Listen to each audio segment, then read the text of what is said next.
Shalom, pemirsa yang diberkati Tuhan, bertemu kembali dalam seri pelajaran Sekolah Sabat.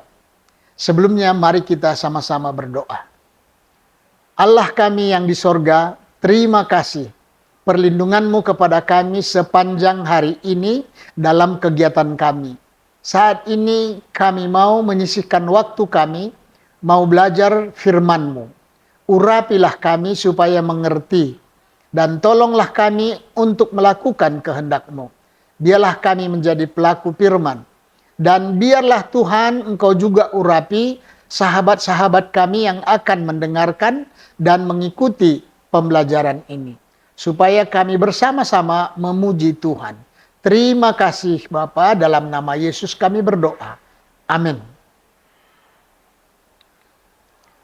Pelajaran Sekolah Sabat Minggu 17 Maret 2024 dengan judul Angkatlah tanganmu ke tempat kudus.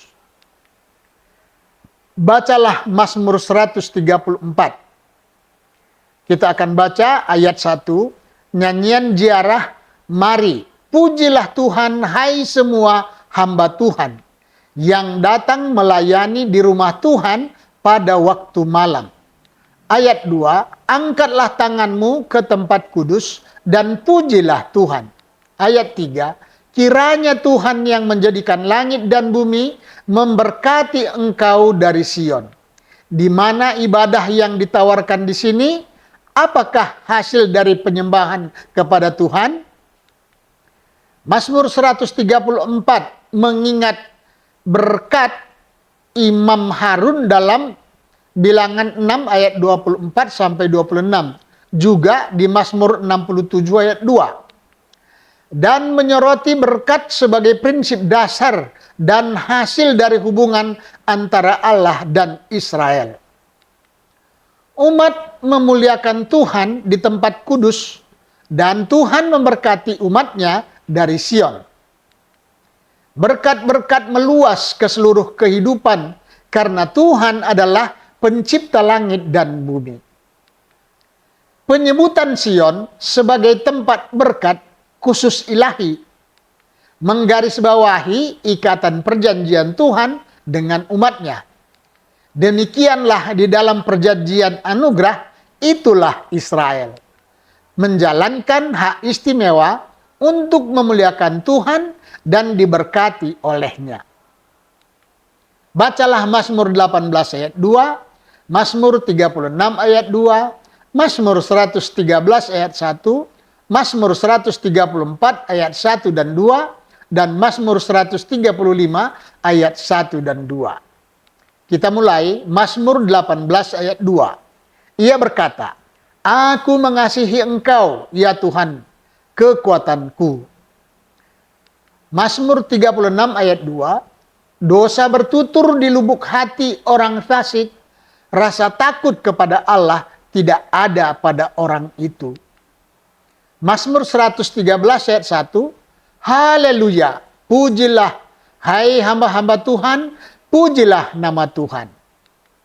Mazmur 134 ayat 1 dan 2. Nyanyian ziarah, mari pujilah Tuhan, hai semua hamba Tuhan, yang datang melayani di rumah Tuhan pada waktu malam. Angkatlah tanganmu ke tempat kudus dan pujilah Tuhan. Mazmur 135 ayat 1 dan 2. Haleluya, pujilah nama Tuhan. Pujilah, hai hamba-hamba Tuhan. Hai orang-orang yang datang melayani di rumah Tuhan, di pelataran rumah Allah kita. Bagaimanakah para penyembah digambarkan di sini? Mazmur sering menggambarkan para penyembah sebagai hamba Tuhan.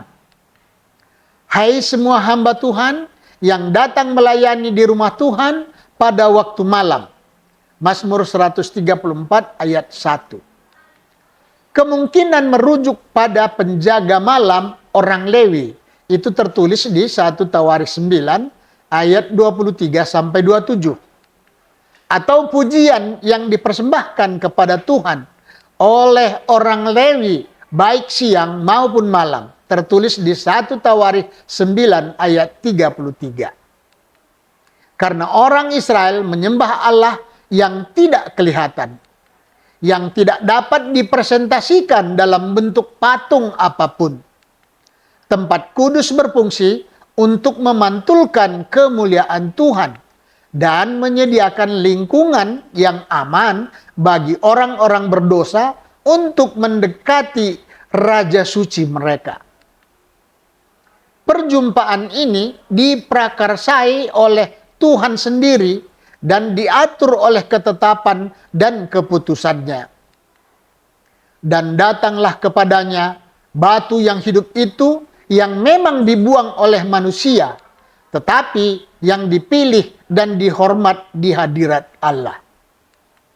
Dan biarlah kamu juga dipergunakan sebagai batu hidup untuk pembangunan suatu rumah rohani, bagi suatu imamat kudus untuk mempersembahkan persembahan rohani yang karena Yesus Kristus berkenan kepada Allah. Tertulis di 1 Petrus 2 ayat 4 dan 5.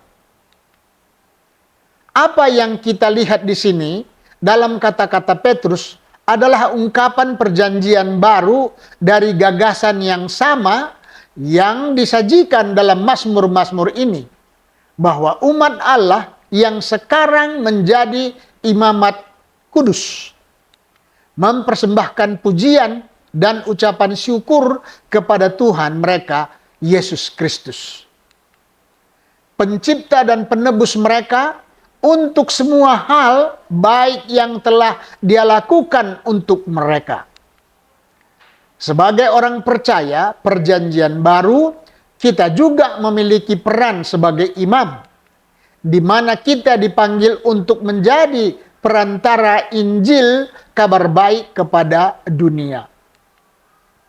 Apakah cara paling efektif yang dapat kita lakukan?